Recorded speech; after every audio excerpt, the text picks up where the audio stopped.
3, go.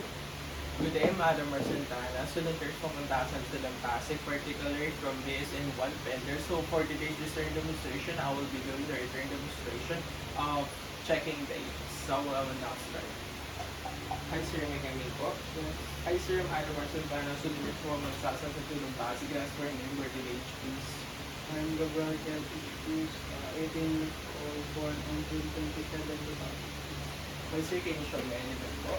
So sir, Gabriel Gal H. Cruz, born on June 27, 2006, and currently years old.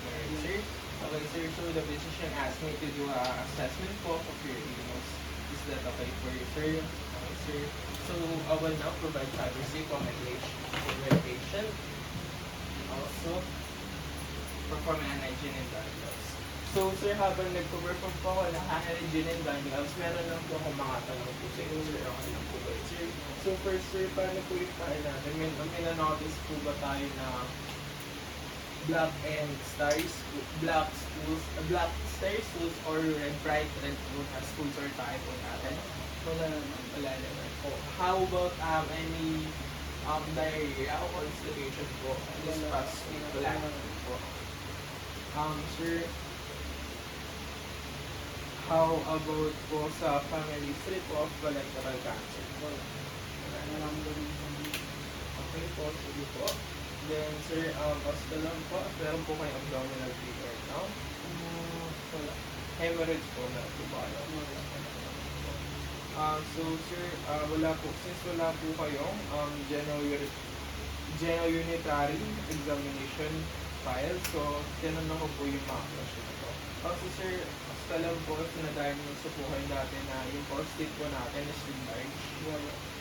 Hindi po.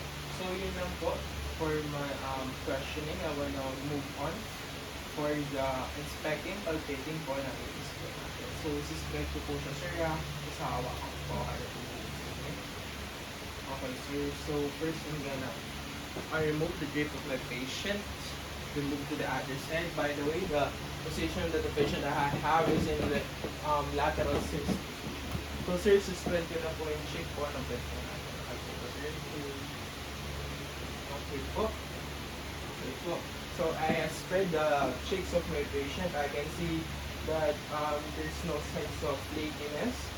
There's some hair which is natural, and also is darker color than the rest of his body, which is again natural. There's the skin is intact. There's no redness, swellings, lumps, and bumps, and also signs of parasite.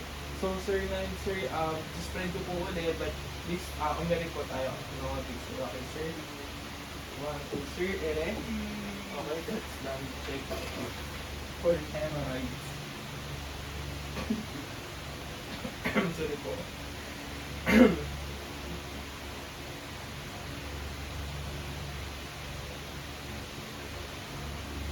Sorry po. That's done for the hemorrhoids po. So, that's it for my current demonstration of assessing the anus. I will now remove my gloves and perform my hand.